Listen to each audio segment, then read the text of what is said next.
Los Angeles, California. Downtown Sports Arena. February 12th, 1972. Saturday evening, 8:30 in the evening. The air inside the arena is thick with anticipation. 300 people packed into a space designed for boxing matches. But tonight, there are no scheduled fights, no tickets sold, no official event, just whispers, rumors, and a challenge that has been building for 3 weeks. A challenge that should not exist. A challenge that will either become legend or be buried and forgotten. Muhammad Ali, the heavyweight champion of the world, 6 feet 3 in tall, 210 pounds of sculpted muscle and lightning-fast reflexes. The man who floats like a butterfly and stings like a bee. The man who has beaten every challenger, who has defended his title against the strongest, toughest, most dangerous fighters on the planet. He stands in the center of a professional boxing ring, wearing white boxing shorts and red gloves, his torso gleaming under the arena lights. His body is a masterpiece of athletic perfection. Shoulders like boulders, arms thick with power, a chest that has absorbed thousands of punches and kept beating. He is the undisputed king of combat sports, and tonight he has issued a challenge that no one expected. Tonight he has called out Bruce Lee.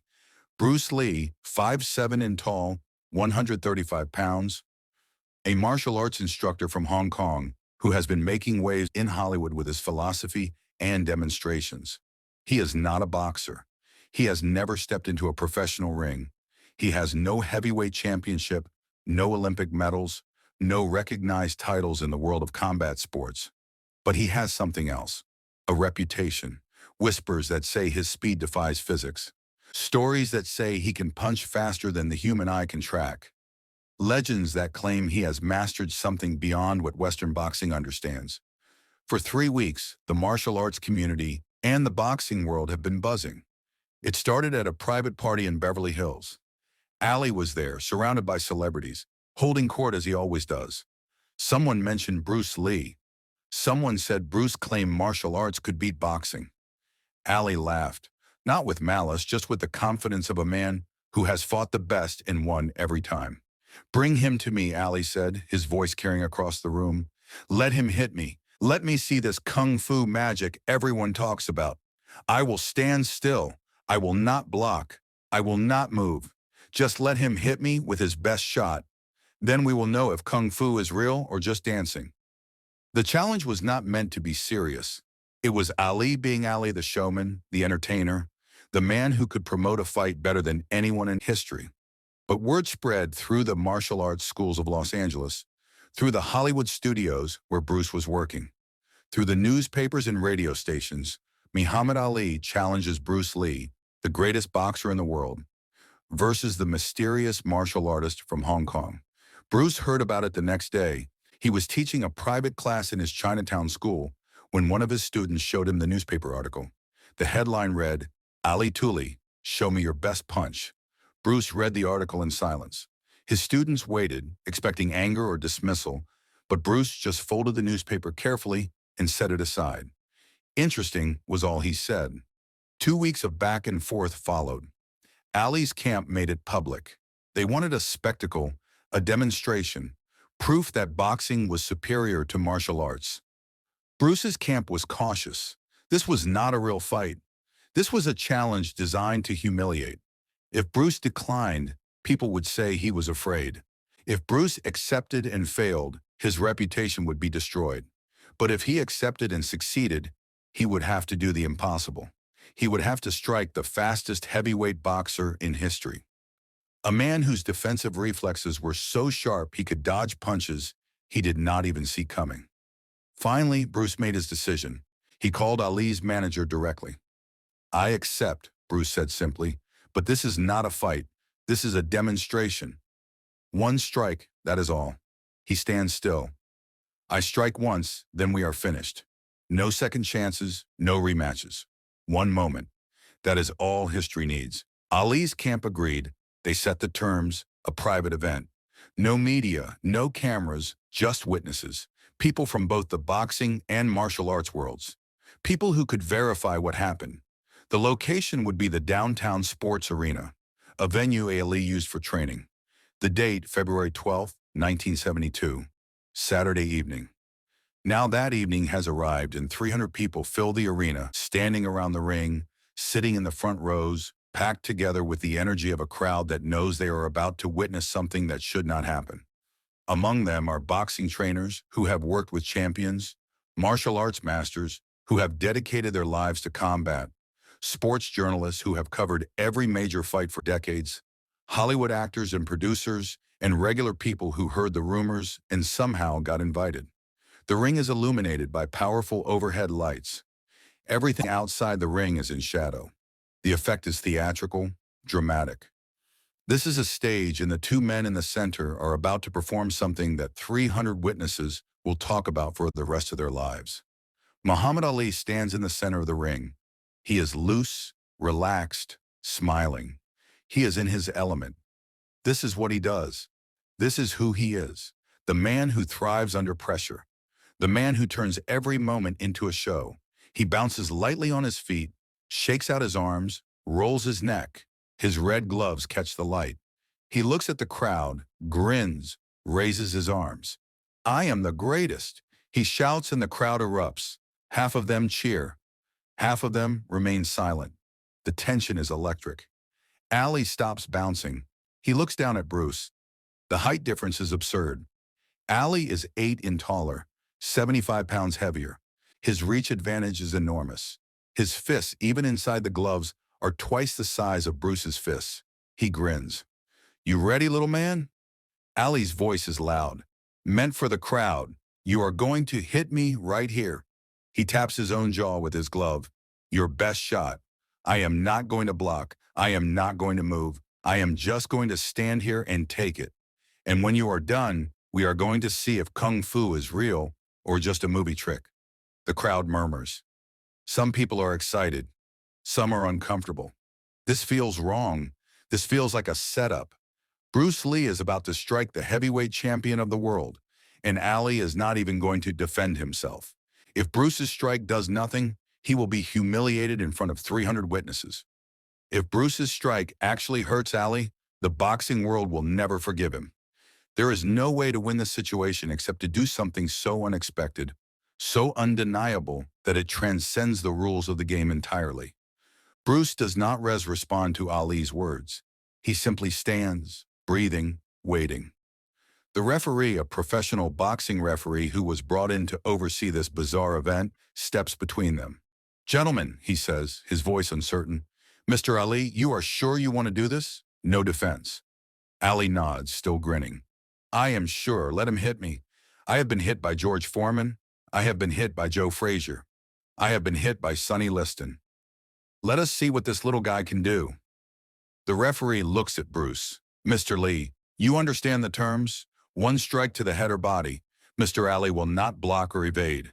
After your strike, this demonstration is over." Bruce nods once. "I understand." His voice is quiet, but it carries. There is something in that voice, something that makes people in the crowd lean forward, something that suggests this is not going to go the way anyone expects. The referee steps back. The arena falls silent. 300 people holding their breath. Ali spreads his arms wide, drops his guard completely. His gloves hang at his sides. His chin is exposed. His entire body is open. He is offering himself as a target. The most famous, most skilled, most dangerous boxer in the world is standing completely defenseless in front of a martial artist no one in the boxing world has ever heard of. It is absurd. It is arrogant. It is Muhammad Ali. Bruce does not move. Not yet. He stands 3 feet in front of Ali. His hands are at his sides, relaxed, no fists, no obvious ready position. He is simply standing. And for 3 seconds, nothing happens. The crowd starts to shift uncomfortably. Is Bruce afraid? Is he reconsidering? Did he realize this is a mistake? 3 seconds feels like an eternity. The silence is crushing. Everyone is waiting. Waiting for Bruce to move. Waiting for the strike that will either validate or destroy his reputation. Then Bruce moves. But he does not punch. Not yet. He takes one small step forward, closes the distance. Now he is 2 feet from Ali, close enough to reach, close enough to strike. But still his hands do not move. His body remains relaxed. He is looking directly into Ali's eyes and something passes between them. Something that no one in the crowd can see. A communication, an understanding. Ali's grin fades slightly. His eyes narrow. He is seeing something in Bruce's eyes that he did not expect. Focus. Absolute focus. The kind of focus that cannot be faked, cannot be bluffed. The kind of focus that comes from a man who has trained for this exact moment for 30 years. Bruce's right hand moves. Not a wind-up, not a chambered punch, not a telegraphed motion, just movement, a flicker. His hand travels from his side to a point 6 in front of Ali's solar plexus, in a time span that seems to defy physics. The sound is not a thud. It is a snap, a sharp, precise impact. Bruce's fist makes contact with Ali's body just below the sternum, right at the solar plexus, the network of nerves that controls breathing and connects to every major organ. The strike is not wild, not desperate. It is placed with surgical precision, delivered with a force that seems impossible given the lack of visible windup. Muhammad Ali's body reacts not the way a boxer's body reacts when hit. There is no backward stumble, no theatrical fall. Instead, Ali's knees buckle. His legs go weak. His arms, which were spread wide in his confident challenge, drop to his sides. His mouth opens. He tries to breathe. Cannot. His diaphragm has spasmed. The nerves in his solar plexus have been overloaded. He is conscious. His brain is functioning. But his body has stopped obeying commands. He sinks to one knee, then to both knees. He is on the canvas, on his knees, the heavyweight champion of the world, brought down by a single strike from a man 75 pounds lighter. The arena is silent, not a single sound. 300 people frozen trying to process what they just saw, trying to understand how a man who was just standing still with his hands down managed to strike the greatest boxer alive with such speed and precision that no one saw the punch coming.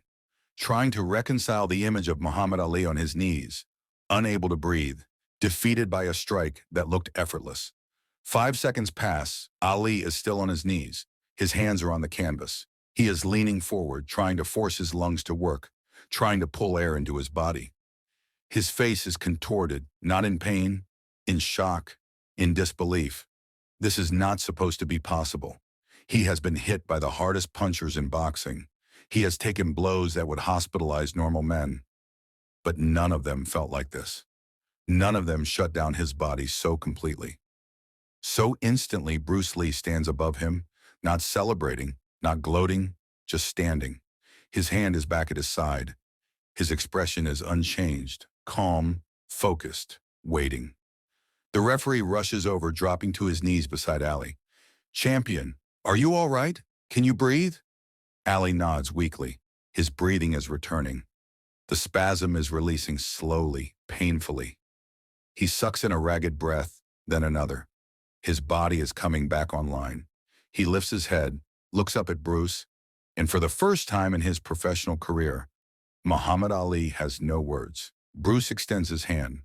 Ali stares at it for a moment, then he takes it. Bruce helps pull the heavyweight champion to his feet. Ali stands unsteady. He shakes his head, trying to clear it, trying to understand what just happened. He looks at Bruce. "What did you do?"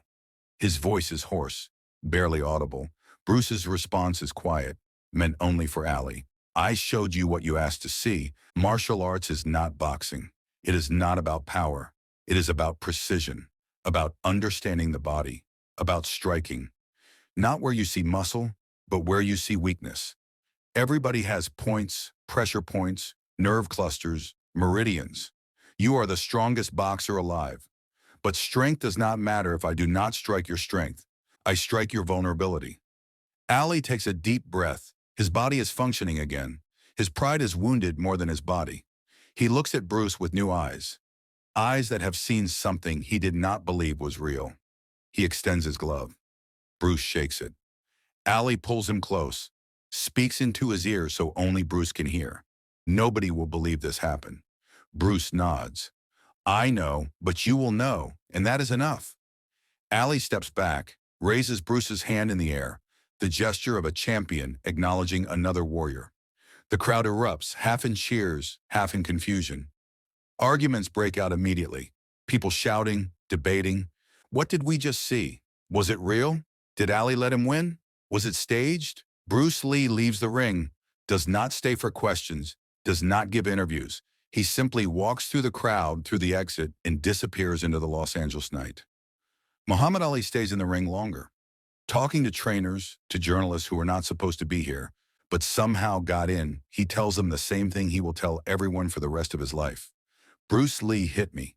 I did not see it. I did not feel it coming. And then I could not breathe. That little man has something real. But the world will not believe.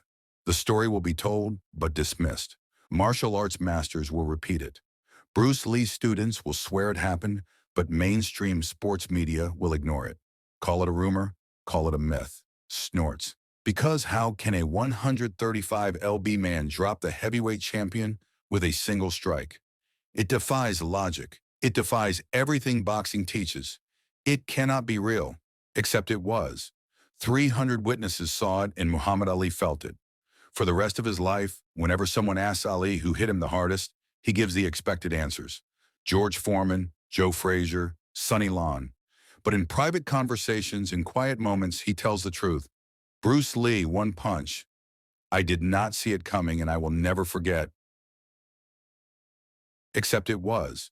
300 witnesses saw it and Muhammad Ali felt it. For the rest of his life, whenever someone asks Ali who hit him the hardest, he gives the expected answers. George Foreman, Joe Frazier, Sonny Lon. But in private conversations, in quiet moments, he tells the truth. Bruce Lee, one punch. I did not see it coming and I will never forget.